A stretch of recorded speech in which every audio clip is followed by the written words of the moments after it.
Spring of 1945. A dusty column of trucks slowly moved along the broken road, swaying on the ruts. On the sides, white letters read, POW, prisoner of war. Among the tired, exhausted faces sat 24-year-old nurse Greta Keller from Hamburg. Her hands trembled, not from cold, but from fatigue, fear, and unending thoughts about what awaited ahead. Everything she knew about captivity came from rumors and terrifying stories told by officers. The Allies showed no mercy to enemies, especially women. These words haunted her like a shadow. Every sharp movement of the guards, every creak of the truck wheels made her heart race. The column stopped at the camp gates. Greta pressed close to her neighbor, Elsa, who held herself a little tighter than she believed she could. Before them lay barbed wire, watchtowers, posts with American flags. Everything was as in the horrifying stories, yet there was something different. The gates slowly swung open, and Greta noticed a strange detail. The guards neither shouted nor waved their batons. One of them simply nodded to her, almost apologizing for the noise. Greta's heart clenched. Could it really be different? She thought, feeling a strange relief. The camp spread out before them like a tidy little town. White houses, blooming flower beds, clean paths that resembled a boarding house more than a military facility. The female prisoners walked silently, cautiously, as if afraid to shatter the illusion of normalcy. The first days in the camp were strange. The barracks were neat, bright, with made beds and clean pillows. No one yelled, no one humiliated. The women cautiously explored the grounds. Greta observed the reactions of others. Many could not believe their eyes. Some quietly wept in astonishment, and some smiled boldly for the first time in years. A particular shock awaited them in the small room with mirrors. On the tables lay tubes of lipstick, boxes of powder, hairbrushes, bottles of perfume. The women approached cautiously, as if afraid it was a trap. "What is this?" Elsa asked, her voice trembling. "It seems they allow us," Greta whispered, barely holding back tears, "to be women." She carefully took the lipstick and ran it over her lips. A light scent of powder and freshness filled the room. No one judged, no one laughed. Only silence and timid, shy smiles. For the first time in many months, Greta felt alive, not just a number on a prisoner list. In the evening, they sat on benches under the trees, watching the sunset. Greta thought of home, of destroyed Hamburg, of her family who might not have survived the war. But here, in this strange place where even enemies were allowed to remain human, they could, at least for a short while, forget the chaos and death. Greta's heart filled with conflicting emotions. Fear, astonishment, relief, and something like hope. She knew that captivity was not freedom. But even here, small islands of humanity could be found. And it was precisely this human, unexpected respect for women that shook her more than anything she had seen at the front. The second day after arrival, Greta and the other women gathered in the camp dining hall. Tables were neatly arranged. The food was warm and filling, though modest. No shouting, no inspections, just a peaceful, almost homely atmosphere. Greta sat next to Elsa, and both timidly looked at their neighbors in the barracks. Anxiety was visible in everyone's eyes. Women, accustomed to constant fear, encountered people for the first time who did not want to break them. The guards approached, smiling, asking questions. "How are you feeling?" asked a young American, smiling as if speaking to children. We're fine, thank you," Greta replied quietly, still not believing what was happening. Later that same day, the women were invited to the room with mirrors and cosmetics. Greta feared it might be a trap, that someone suspicious might be watching from every corner. But upon entering, she saw each woman taking lipstick, carefully brushing her hair, gently adjusting her hairstyle. I forgot what it's like," said one of the prisoners, her eyes shining. "Forgot that you can feel beautiful." Greta did not know what to say. She herself had not looked in a mirror for a long time, forgetting her face under layers of dust and fatigue. She ran her fingers over her lips, tasted the lipstick, and her heart jumped. This small, seemingly trivial act became a symbol of freedom. The American guard stood nearby, but did not intervene. They watched, smiled, occasionally offering guidance. How to tie a scarf, how to brush hair carefully. The women laughed, quietly giggled, as if returning to childhood. At that moment, Greta realized, in war, people do not only shoot and die. War breaks souls, forces one to forget oneself. And here, even in captivity, someone gave them the chance to remain women. When evening fell over the camp, Greta and Elsa sat on a bench, holding their small cosmetic kits, and were silent. Neither knew what tomorrow would bring, but today they could breathe freely, laugh, even whisper about their dreams, small and silly as they might be.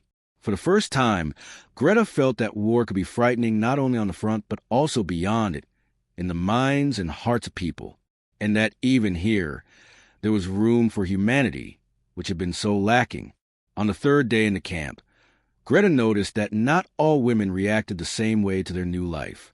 Some carefully explored the area in cosmetics, while others defiantly styled their hair and applied lipstick. Quiet conflicts began to emerge between them. Whispers, sidelong glances, discontent. "Look at her," whispered Elsa, pointing to a young nurse confidently applying lipstick. As if she forgot we're enemies, Greta felt mixed emotions, irritation, sympathy, and a slight fear of the open display of freedom. She understood that each woman was trying to preserve her dignity after the war had tried to destroy it. In the evening, when the others rested or sat silently on their beds, the women began gathering in small groups, sharing stories.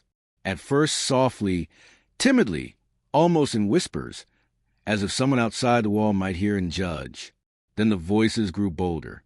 "My brother," began one, her eyes shining and hands trembling. "He died on the Eastern Front. I thought I had lost everything, and now I'm here in captivity, but here at least I can breathe." "My family," quietly said another, clenching her fists. "We left Berlin when the bombs began falling. I was alone. Now I don't know if I can ever return to a normal life." Greta listened, feeling how the words of the other women resonated with her own fears. War destroyed families, shattered destinies, and even small joys. Clean beds, fresh lipstick, a guard smile, seemed like fragile islands in an ocean of destruction. "Do you remember how we ran to the bombing near the river?" Quietly laughed one woman, trying to ease the tension. "I almost drowned." And someone stayed calm, thinking only about their bag. The women giggled. The laughter, timid at first, gradually grew louder. Even Greta allowed herself to smile. She realized that sometimes the smallest moments were a salvation from memories of destruction and loss. Elsa gently touched her hand. "You know, Greta, we're all different, but here we can be ourselves, even if only for a short time." Greta closed her eyes for a moment, feeling warmth and support. She remembered long days of bombings, terrifying sleepless nights, loneliness, and fear. And she understood that the real struggle was not only against the external enemy, but also against inner demons. Fear, guilt, shame. Inside the barracks, the scent of fresh powder mingled with quiet whispers and laughter, while outside the camp remained calm and almost peaceful. The prisoners shared stories, tried to support one another, and Greta for the first time felt that this community was more than just a place where they waited for liberation. She approached the window, watching the sunset, thinking, the world beyond this fence is destroyed, but here we can be human, even if only for a moment. And this moment became a rare luxury for her, a freedom from war, a freedom to feel and to be a woman. On the fourth day in the camp, the atmosphere was growing warmer. The women began to get to know each other more closely. Some brought jokes, some shared modest hidden pieces of chocolate, some quietly made fun of their own clumsiness while applying makeup. Greta sat with Elsa on a bench by the barracks, watching a young nurse, Lena, struggle to tie her scarf, which came out crooked. "Look at her," Elsa whispered with a laugh. "She looks like a grandmother in a new coat." Greta couldn't help but laugh too. The laughter echoed through the yard. In that moment, a small joy felt like a huge victory. Laughter, innocent and free, against everything the war had destroyed. Later, the women gathered in the room with mirrors. On the tables were brushes, lipsticks, powders, perfumes. This became a kind of ritual. Every day after lunch, they came here to get ready, not for the guards or the other women, but for themselves. It's like living again, not just existing, Lena said, brushing her cheeks. Greta nodded, understanding every word. She remembered her days in hospital, when her hands trembled from exhaustion, when she forgot about herself while saving others. Here, she could remember her true self. American guards sometimes came by, but only to smile, ask a light question, or help tie a scarf. It was strange. They were enemies, yet they showed humanity. This mix of surprise, gratitude, and inner protest grew. Why can the world be so fair only here? Each day, trust grew among the women. They began sharing small secrets. Someone secretly kept a piece of chocolate. Someone showed small letters from home. Someone told stories of survival in the destroyed city. Greta increasingly smiled genuinely. She noticed that fear gradually retreated, giving way to an uncertain but living joy. In these small pleasures, evening walks, laughter over crooked scarves, rare words of support, lay a new life, temporary but real. As the sun set behind the barracks, Greta and Elsa stood by the fence, watching the golden light. Do you think we'll ever return home the same?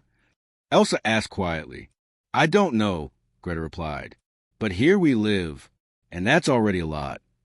For the first time in a long while, Greta realized that small joys could become a great resistance to the chaos of war. On the 5th day of life in the camp, the women began noticing the peculiarities of American everyday life. Everything seemed unusual, from the food to the guard habits, even the way they spoke. They eat this every day? Lena asked, looking at a plate of cornmeal porridge with milk. Do they really like it? Seems so, Greta replied, taking a cautious sip. I never thought food could be this sweet and simple at the same time. American women from the support staff came to the camp, smiling, encouraging the prisoners, and telling them about life outside the war. For the prisoners, it was almost magical. They heard about holidays, movies, music that had once seemed unreachable, fantastical. One day, an American woman brought a fashion magazine from a nearby camp. The women gathered around, examining the photos with amazement. Hats with feathers, long dresses, neatly styled hair. Greta quietly laughed. It's like another world, and we're here in captivity. I never thought I'd enjoy a fashion magazine, Elsa whispered. Feels silly. Not silly, Greta smiled. It's life, and we could be a part of it, even a little. That same evening, a small comic incident occurred. Lena decided to try the American way of drinking coffee with lots of sugar and milk. She mixed up the cups, spilled almost half on herself, but instead of shouting or irritation, laughter erupted. First hers, then the other women's. Well, said one of the older prisoners, grabbing a towel. We can still do something wrong and laugh about it. The laughter echoed through the yard, and even the guard smiled. At that moment, Greta realized, laughter and small mistakes, seemingly trivial, became salvation for the soul. The prisoners began experimenting with cosmetics, clothing, and hairstyles. They tried looks that had once been inaccessible, laughed at themselves and each other. For them, it was the first real experience of freedom. The freedom to be women, even in captivity, even amidst the ruins of Europe. It feels like we live in two worlds at once, Elsa whispered, watching Lena create the most fashionable hairstyle from her tangled hair. And it's wonderful, Greta replied, feeling a lightness that had been absent since the war began. This day showed that even in captivity, one could find joy and marvel at life. And the more the women opened up to each other, the stronger they felt their humanity, despite their status as prisoners. On the 6th day after arriving at the camp, the women were reminded that, despite relative freedom, there were strict rules and violations were punishable. Everyone must be in the barracks by 8 in the evening, announced one of the American officers. Violations will result in a disciplinary check. For the women, this was a shock. They were used to complete chaos of war, where everyone looked out for themselves, where no one respected personal space, where survival outweighed rules. Here, there was order, schedules, and structure. How can they be so calm? Greta whispered to Elsa, watching a guard slowly check the women's documents. They seemed to believe in order, Elsa replied, and we were used to chaos. But the challenges weren't only about rules. The Americans began inspecting personal belongings bags, letters, even clothing. For the women, this was humiliating, especially when small keepsakes from home were discovered. "This is my photograph," one prisoner whispered, trying to hide a portrait of her mother. "Can I keep it?" The officer looked, nodded, and the photo stayed. The woman sighed in relief, but Greta noticed her shoulders trembling from fear and embarrassment simultaneously. Beyond official rules, small domestic conflicts arose. Someone complained about a roommate. Another got irritated by the shower line. These little things created tension, sometimes escalating into arguments. "Why do you always take the best spot by the window?" one woman exclaimed, shoving her neighbor. "I just want a little light," the other replied, almost crying. Greta watched these scenes, thinking about how the war had destroyed their patience and ability to trust each other. But gradually, the women began learning compromise, understanding that no one here wished them harm, and that rules existed not to break them but to maintain order. In the evening, when everyone gathered in the room with mirrors, the women shared impressions of the day. Laughter and tears blended, creating a strange feeling of closeness. Greta realized trials are part of the new world they had to become a part of, and there was no escaping them. "Even here there are battles," Elsa said, holding Greta's hand. "Only they are different, not with bullets, but with ourselves." Greta nodded. She felt that these small trials were tempering their spirit, making them appreciate the freedom and humanity they had begun to find in this strange, tidy camp. On the 7th day at the camp, letters arrived for the prisoners. Some women had not received correspondence for months, others for nearly a year. Greta's heart beat faster when a neatly written envelope was handed to her. "Is this for my mother?" she whispered, her fingers trembling. The other women also opened their letters, whispering about the news inside. But in these letters lay everything: joy, pain, fear, and loss. Some learned of the death of loved ones, others of the destruction of their homes. "My sister," Lena said quietly, her eyes shining with tears. "She survived, but the house is destroyed. Everything we had is gone." Greta read her mother's letter in silence. The lines were full of love and care, but behind them lay worry. Hamburg was in ruins, relatives separated, and the war still raging. "Why should we live here in relative safety?" Elsa whispered, "when everything at home is collapsing?" These words hung in the air like a heavy cloud. The women hugged, cried together, and even laughter was rare and cautious. For the first time, the camp reflected the full realization that the world beyond the fence had changed forever. That day, Greta understood that captivity was not just physical isolation, but also psychological. Here one could be safe, but could not escape the grief, loss, and guilt. Every piece of news from home heightened anxiety, weighed down the heart. Yet, the small joys and routines they had developed over the week, conversations, cosmetics, laughter, walks in the yard, helped them endure the shock. Even letters filled with sorrow became reminders of humanity and what they could still fight for: memory, connection with loved ones, hope. "We are not alone," Greta whispered to Elsa. "Even if the world is shattered, we can still be human." In this lay the strange strength of the prisoners. Despite terrible news and the destruction of their homeland, they found resilience, supported one another, and gradually accepted that life continued, even in the most unexpected places. After news from home and emotional letters, a new dynamic emerged in the camp. The women began creating small rituals to support each other and establish a sense of home. Greta and Elsa arranged mini-walks around the yard, discussing little things: blooming flower beds, the strange smell of coffee brought by guards, Lena's occasional jokes. These small pleasures became islands of stability amidst the chaos of their inner world. "Let's make a little gift for each of us," Lena suggested. "Anything, a piece of chocolate, a pretty stone, a note. Let it be a sign that we are together." The women eagerly embraced the idea. The next day, in the room with mirrors, neat surprises appeared. Notes with well wishes, tiny flowers found in the camp, drawings on scraps of paper. Each gift was a small symbol of care and trust. Greta wrote a short note for Elsa. "You are my support here. Thank you for holding my hand when I'm scared." She placed it on the pillow under the blanket. Elsa found in the evening, her eyes shining, a smile spreading across her face. For the first time in a long while, She felt protected. These simple rituals strengthened friendship and trust among the women. They began discussing books they had read at home, singing soft songs, sharing childhood memories. Even laughter sounded more natural, louder, almost fearless of judgment. American Guard occasionally watched their mini-community, with light smiles, not interfering.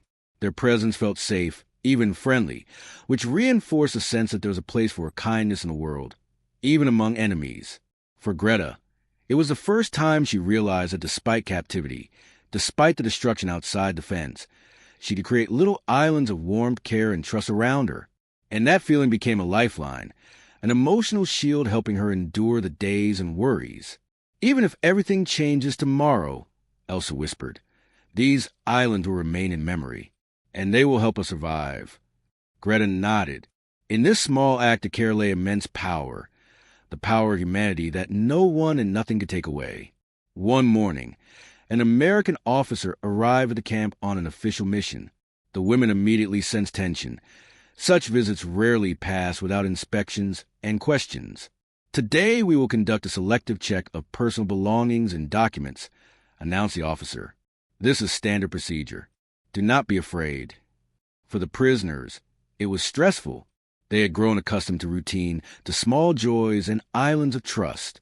Now, any intrusion from the outside world threatened the fragile balance they had built.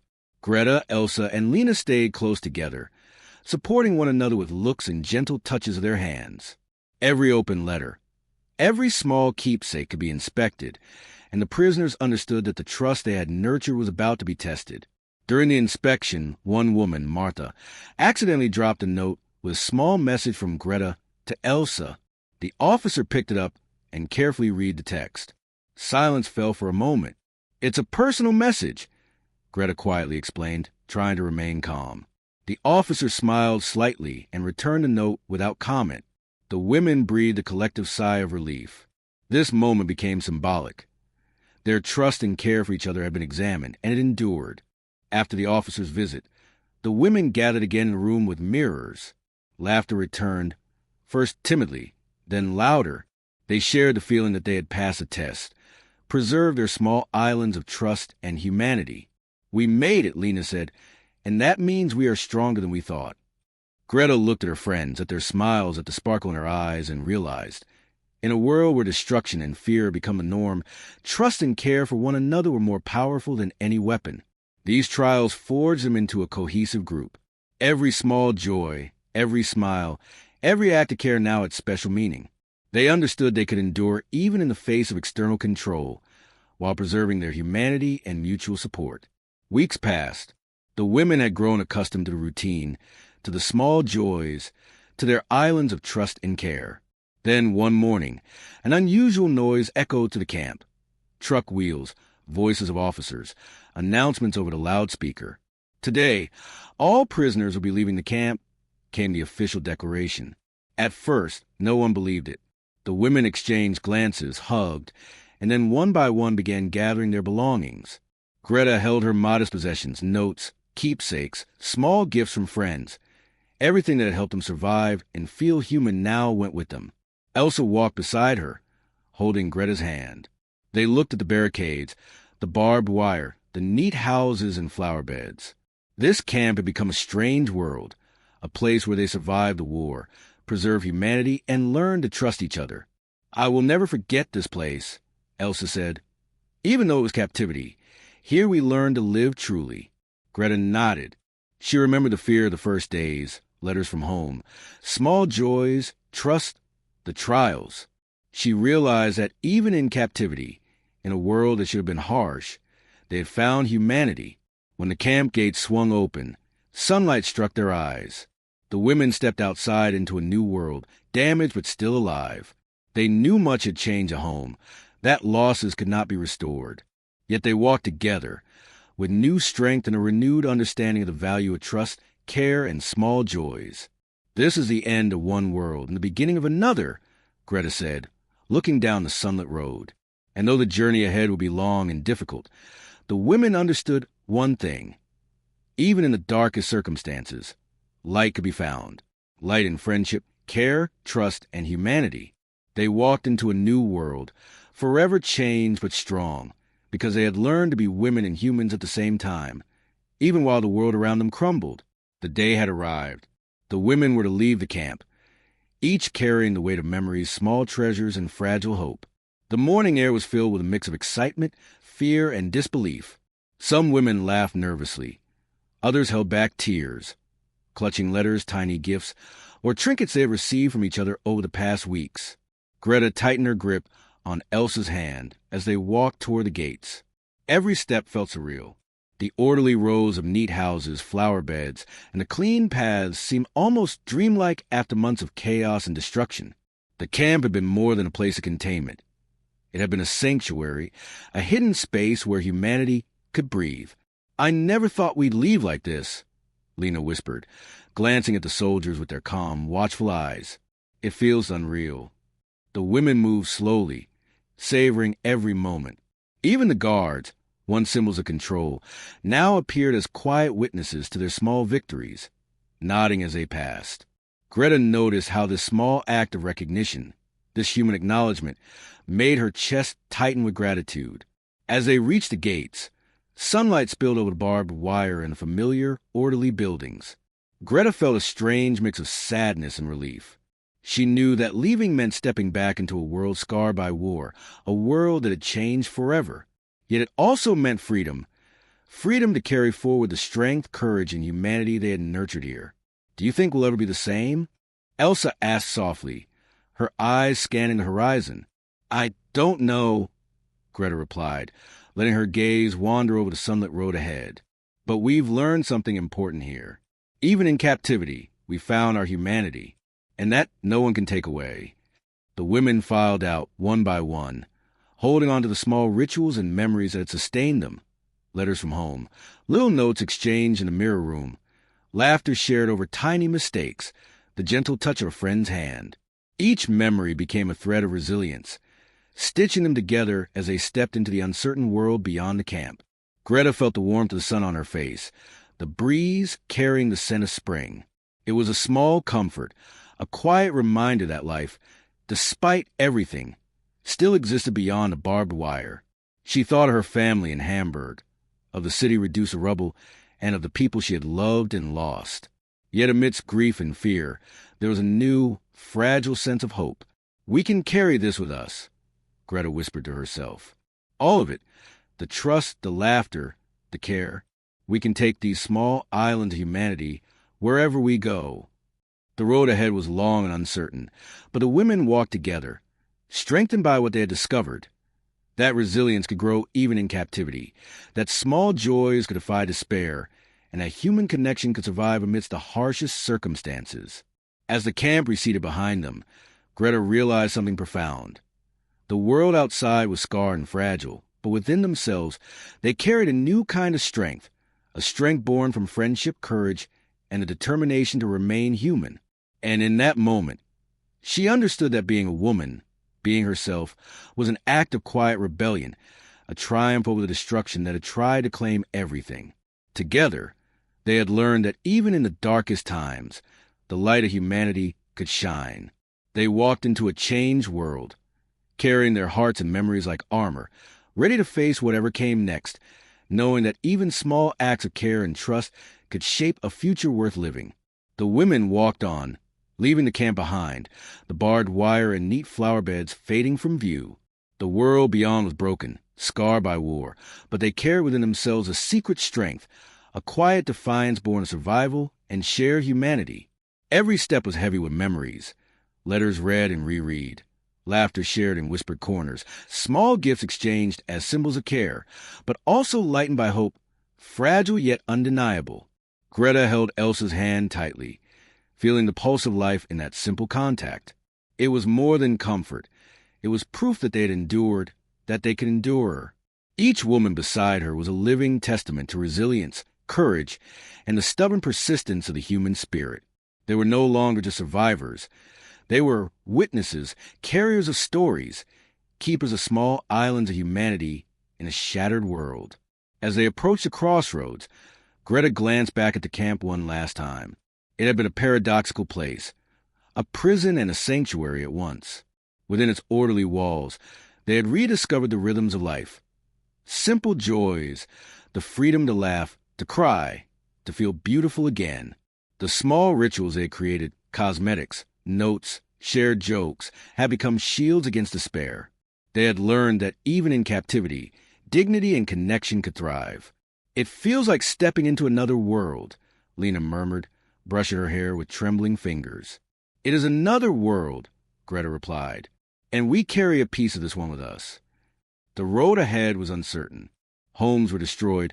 Cities lay in ruins. Families scattered. But Greta felt a profound truth settle in her heart. While the external world could be broken, they had discovered that the human heart could remain unbroken.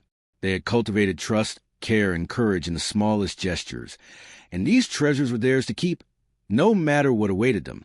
The sun dipped low, casting a golden glow over the horizon. Greta inhaled deeply, tasting the spring air and the faint scent of freedom. For the first time in months, she allowed herself to imagine a future not dictated by fear and survival alone. She pictured simple acts, gathering with friends, sharing a meal, laughing without fear, holding a hand in solidarity. Every act of kindness, no matter how small, became a declaration of life against the darkness they had survived. "Do you think we'll ever be whole again?" Elsa asked softly. "I think we'll find pieces of wholeness," Greta said, smiling through her tears. "And those pieces, they're enough to move forward." With every step, the women affirmed their existence, not as victims, but as living, breathing, feeling humans. They had endured cruelty, loss, and fear, but they had also nurtured joy, laughter, and beauty. That duality, the shadow and the light, was now part of them, inseparable and defining.